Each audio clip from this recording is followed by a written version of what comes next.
how do people actually profit off of? Is it just the lease agreement? I know you just talked about this, but like, what kind of numbers are we talking about here? Are we talking about hundreds of millions of dollars, or are we talking about because these telecommunication companies make a great deal of money? So how does that? Is it like revenue share? Is it just a straight check? How does that work?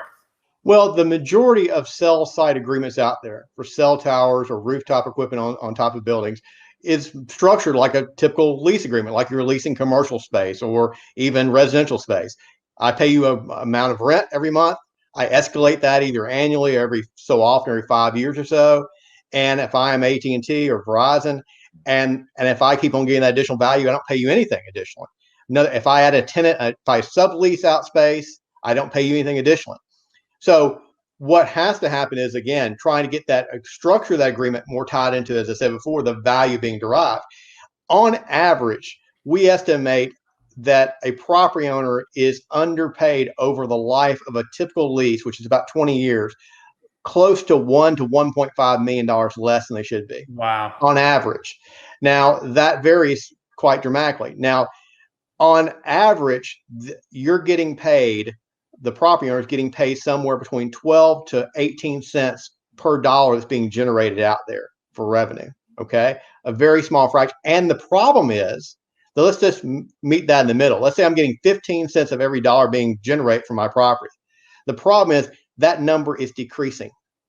The margins are increasing every year because of the way that's structured. They're making more and more money.